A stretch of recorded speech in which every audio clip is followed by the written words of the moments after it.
The Salem witch trials were a series of trials over the course of a year in the Massachusetts Bay Colony, which is present-day Demers, Massachusetts. It occurred between the years of 1692 and 1693. This occurred in the town of Salem. The witch trials were over the suspicion that powerful women were calling upon the supernatural, specifically the devil, to harm others. Accused witches were victims of a mob mentality, mass hysteria, and using others as a scapegoat due to the stalemate with the Native Americans. Those accused were typically women slaves, Quakers, had criminal backgrounds, or those who criticized the trials. Let's come to our senses, everyone. This witch hunt is turning into a circus. She's the witch. Yeah, She's the witch. I was just about to accuse her. This is crazy. I'm not a witch. Ha! Then how come your laundry is always much whiter than mine? Oh, I've heard enough. Burn her! Some of the major reasons people were accused of being witches was the colonists' fear of strong women, mainly because of the growing rights for women. They started owning property, as well as the ever-growing economic competition. The witch trials were also happening in European countries like Britain and France. Large-scale persecutions were already taking place long before the colony started doing it. Some ways people were executed were being burnt, drowned, hanged, and flayed.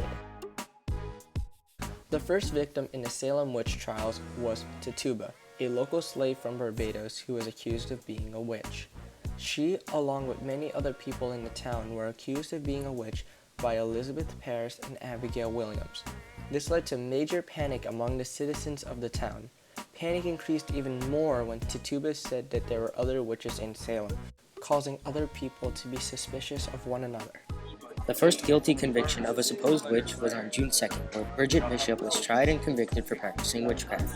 She was hanged 8 days later on June 10th.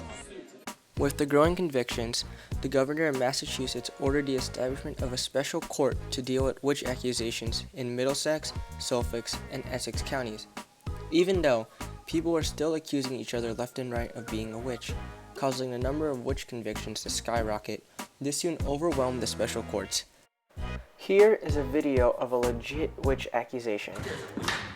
Is that a pitchfork, not a fork, man? Find this damn witch.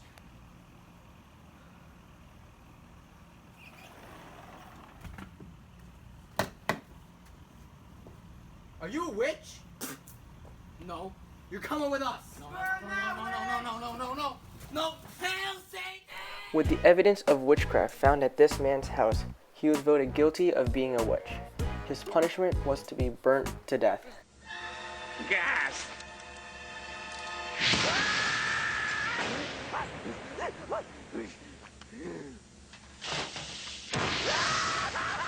Now here is how people were usually accused during the time.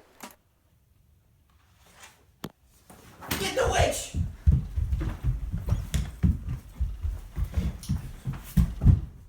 The man came into court, saying he was only reading the news when they came to his house and accused him.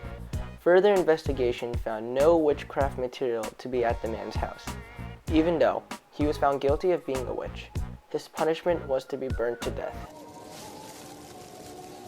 You are all hereby found guilty of the crime of witchcraft. I sentence you hags to be burned at the stake until you are deemed fit to re-enter society. Fire it up, boys.